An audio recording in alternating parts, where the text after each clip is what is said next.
સુખાકારી માટે અહીંયા આધાર બનાવ્યો છે, એમાં આપણે આને ભોગવવા માટે આનો ઉપયોગ કરીએ છીએ. માણસ છે એની પાસે કોઈ પશુ છે એની પાસે કોઈ ચોઈસ નથી. એ રીતના આપણે આને જીવીએ છીએ. અને આના પછી બીજો મુદ્દો જો આપણે કહીએ તો આવું શું કામ છે? કારણ કે કલ્પનાશીલતાના કારણે છે. તો કલ્પનાશીલતાના કારણે છે માણસ આમાં ઘણી બધી વેરાયટી જોવા મળે છે. કેવા લગ્ન કરીએ જેથી કરીને આ સંવેદનાઓને તૃપ્તિ મળે, એ માણસ માટે પ્રશ્ન છે, પશુ માટે પ્રશ્ન નથી, પ્રાણી માટે પ્રશ્ન નથી. એવી જ રીતના આપણે જોઈએ તો એની બીજી જરૂરિયાત છે એ સન્માનની પણ છે. અને સન્માનનું સૂત્ર એને શું સમજાણું છે અત્યાર સુધીમાં? તો કે રૂપ, બળ, ધન અને પદ, આનાથી હું કઈ રીતના સન્માનિત થઈ જાઉં, એ સુખ છે એ મને સન્માન તરીકે સમજાય છે. હવે રૂપ, બળ, ધન, પદને આપણે જો સરખાઈએ જોઈએ તો ખ્યાલ આવે. આ સમજાય છે? રૂપ, બળ, ધન, પદ એટલે શું? એ રૂપ મારા સન્માનનો આધાર થઈ જાય. એટલે શું? તો કે હું આ જીવન છે એ જુવાન જ રહું, તો હું એવો રહું તો મને કોઈ છે એ જોઈને પ્રભાવિત થઈ જાય ને મારા વખાણ થઈ જાય, મને એપ્રિસિએશન મળે, હું ખુશ થઈ જઈશ, તો સન્માનિત ફીલ કરીશ. તો દેખાવ છે એ મારો ક્યાંક ને ક્યાંક છે એ સન્માનનો આધાર બન્યું છે. માનવમાં છે એ આનું વિશેષ બોજ સ્ત્રી સમાજને, મહિલા સમાજની ઉપર વધારે રહ્યો છે. એટલે સુંદરતા માટે છે એ હંમેશા મહિલાઓ છે એને સેન્ટરમાં મૂકવામાં આવી છે. તો મહિલાનું સન્માન છે એ શેનાથી છે? રૂપથી છે. રૂપથી છે. એટલા માટે એની આખી ઇન્ડસ્ટ્રી છે ફેર એન્ડ લવલી, રાઈટ? અને હવે એ ધીમેથી સરકીને મહિલાઓ નહીં, પુરુષો ઉપર આવી ગઈ છે. એટલા માટે પુરુષો માટે પણ છે એ આખું નવું બજાર ઊભું થયું છે, રાઈટ? આ ખ્યાલ આવે છે? તો રૂપથી સન્માનિત થઈ જાવ એ પણ મારો એક આધાર છે. જ્યારે હું સન્માન કહું છું ત્યારે એને એક શબ્દ પહેચાન પણ ગણીએ. અને જ્યારે મારી આ પહેચાન પૂરી થાય છે ત્યારે હું જીવતો હોય એવું મને લાગે છે. તો હું હંમેશા છે એ રૂપથી છે એ સન્માનિત ફીલ કરવા, પહેચાન મારી થઈ જાય એ ઈચ્છું છું. એટલા માટે પછી રૂપ, ઘરેણા, આ બધી વસ્તુ એમાં આવી જશે. એવી જ રીતના છે એ બળ, શક્તિ, શક્તિ પણ છે એ મારી પહેચાનની આધાર બની. જંગલ યુગમાં માણસ રહેતો હતો ત્યારથી લઈને અત્યાર સુધી છે એ બળ, શરીર સૌષ્ઠવ, શરીરથી બળવાન, એ મારી પહેચાન એટલે કે સન્માનનું આધાર બન્યું.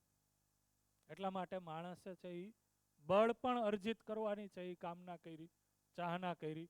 અલ્ટિમેટલી એનાથી શું ઈચ્છતો હતો? સન્માન, પહેચાન. અલ્ટિમેટલી એનાથી શું ઈચ્છતો હતો? સુખ. અલ્ટિમેટલી એનાથી શું કામના છે? છેલ્લે તો એની જીવવાની કામના છે. એ યાત્રામાં એને આ સમગ્ર પ્રયાસ કરી લીધા. હિટલરે છે એ આખી દુનિયા ઉપર, સિકંદરે છે એ આખી દુનિયા ઉપર છે એ કંટ્રોલ, આધિપત્ય સ્થાપવાની કામના કરી. સામ્રાજ્યવાદની કલ્પના છે એ ક્યાંથી આવી હશે? ક્યાંથી આવી હશે? અલ્ટિમેટલી તો એક માણસ છે એ પોતાની જીવવાની કામના છે એના માટે છે આ બધી વસ્તુ કરે છે. તો બળ, બળથી પહેચાન. એવી જ રીતના ધન, ધન, ધનથી પહેચાન, ધનથી સન્માન. બરોબર? કેટલા રૂપિયા થઈ જાય, કેટલા પૈસા થઈ જાય એનાથી છે એ સન્માન. તો ધનથી સન્માન. અને છેલ્લે છે એ જો ધનથી એ પૂરું ના પડે તો પદ, પદથી સન્માનિત થઈ જાવ. બરોબર? એકવાર છે અમદાવાદમાં એક આવી રીતના એક આવો વર્કશોપ ચાલતો હતો. તો કોઈ એક હોટેલમાં વર્કશોપ હતો, બહુ સારી એવી હોટેલ હતી. તો બધા લોકો છે એ વર્કશોપ ચાલુ થાય એ પહેલાં ગાડી લઈ અને એના પાર્કિંગમાં ગાડી પાર્ક કરવા જાય. તો સારી હોટલ હોય અહીંયા પાર્કિંગની ફેસિલિટી હોય, પાર્ક કરવા માટે છે એ વ્યક્તિ એક ઊભો હોય. તો એક વ્યક્તિ પોતાનું એક્ઝામ્પલ શેર કરતો હતો આ વર્કશોપમાં. તો એણે એવું કીધું કે મારી પહેલાં છે એ 2-3 છે એ બહુ સારી એવી ગાડી ગઈ, બરોબર, હાઈફાઈ સારી બ્રાન્ડવાળી. તો એ ગાડીવાળાને છે એ પહેલાં પાર્કિંગ કરવાવાળા ભાઈએ છે એ અહીંયા રોક્યા અને એની ચાવી લઈ અને કે હું પાર્ક કરી દઈશ. વેલેટ પાર્કિંગ આને કહે, બરોબર, સુવિધાને. એ કે મારો વારો આવ્યો તો મારી ગાડી છે એ સાધારણ હતી, તો મને દેખાડી દીધું કે આમ નીચે જઈને પાર્ક કરી. આ સન્માન છે એ કોનું સન્માન છે? આ સન્માન છે એ કોનું છે? ધનનું સન્માન છે. તમે કોઈ હોટલમાં જમવા જાઓ તો હોટલમાં એન્ટર થાવ એ પહેલા દરવાજા ઉપર જે દરવાન ઊભો છે એ તમને સલામ ઠોકે છે. એ કોનું સન્માન છે? કોનું સન્માન છે? એ તમારા ધનનું સન્માન છે. ખબર છે ને કે અહીંયા આવ્યો છે તો કંઈક પૈસા ખર્ચે છે એટલા માટે, તો તમારા ધનનું સન્માન છે. તો ઓલા ગાડીવાળા ભાઈએ છે એ નક્કી કર્યું કે હવે બીજી દિવસે છે એ હું એ સારી ગાડી લઈને જાઉં, સલામ કેમ ન ઠોકે મને, મારી ગાડી કેમ ન મૂકે. કે બીજા દિવસે ગયો 80 લાખની ગાડી છોડાઈ આવ્યો, એ જ હોટલમાં ગયો, એ જ કાર્યક્રમમાં ગયો, એટલે એ છે એ તરત જ ગાડીની ચાવી લઈ લીધી ને પાર્કે કરી દીધું. સન્માનની ચાહનામાં કેટલા રૂપિયા? 80. છે ને ચાહના ક્યાંક ને ક્યાંક સન્માન પૈસાથી. એને પૂછવામાં આવ્યું કે આ તો આપણે તો ગુજરાતી છીએ, આ તો નુકસાનનો સોદો કર્યો કહેવાય ને. 80 લાખ રૂપિયામાં એક 25,000 રૂપિયા વાળો માણસ રાખ્યો હોય તો હાલે, આખો દી સલામત ઠોકવાનું કામ કરવાનું. 80 લાખ રૂપિયાની જરૂર નહોતી એમાં. અને શું લાગે છે એનાથી એ છે એ સન્માનિત થઈ જાય છે? એનાથી એ આપણી પહેચાન મળી જાય છે? નહીં. એવી જ રીતના પદથી સન્માનિત. ભાઈ કોઈ યુવા આઈએએસ ઓફિસર છે એ બની જાય અને આઈએએસમાં એની ઓફિસમાં છે એનાથી મોટી ઉંમરના લોકો છે એ પણ એને સલામ ઠોકવાના. એની ગાડી જોઈને છે એ લાલબત્તીવાળી ગાડી જોઈને બીજા અધિકારીઓ પણ એને સલામ કરશે. આ સલામ છે એ કોનું છે? વ્યક્તિનું છે કે એના પદનું? એના પદનું છે. શું લાગે છે આ વસ્તુમાં કઈ પ્રોબ્લેમ છે? પ્રોબ્લેમ કઈ નથી. આની સાથે એક સમસ્યા એ જ છે કે આ બધી જ વસ્તુઓ છે એ સમય સાથે પરિવર્તનશીલ છે. કેવી છે? પરિવર્તનશીલ છે. તમારું રૂપ અત્યારે જેવું છે એવું રૂપ કાયમી રહેવાનું નથી. બળ છે એ અત્યારે છે એટલું જ બળ શરીરમાં કાયમી રહેવાનું નથી. જે બળ અને પદ તમારી પાસે અત્યારે છે એ પદ છે એ આજથી 20 વર્ષ પછી, 5 વર્ષ પછી, 10 વર્ષ પછી રહેશે કે નહીં એની કોઈ ગેરંટી નથી. ધનની તો સાવ ગેરંટી નથી. પણ સન્માન આપણે એનાથી જોઈએ છે એ કેવું જોઈએ છે? કાયમી જોઈએ છે, નિરંતર જોઈએ છે. કાયમી વસ્તુ આપણે પરિવર્તનશીલ વસ્તુથી પૂરી કરવાની ટ્રાય કરીએ છીએ. અને એટલું જ નહીં, આપણા બાળકોને આપણે શું સલાહ આપીએ છીએ? આજ ભેગું કરવાની સલાહ આપીએ છીએ ને. સારું છે આપણા બાળકો આપણી વાત માનતા નથી. બરોબર છે ને? ન માને એ જ બરોબર છે ને? કારણ કે આપણે માનીને છે એ શું કર્યું, ક્યાં પહોંચ્યા?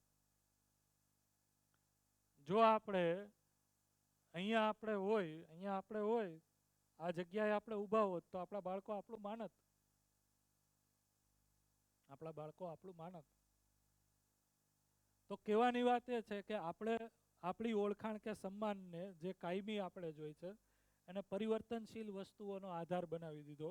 એકચ્યુઅલમાં છે એ મારા સન્માનનો આધાર શું હોવો જોઈએ? એકચ્યુઅલમાં મારા સન્માનનો આધાર શું હોવો જોઈએ? આ મારું સન્માન નથી, આ તો મારા પદનું સન્માન છે, આ મારા ધનનું સન્માન છે, આ મારા બળ કે રૂપનું સન્માન છે.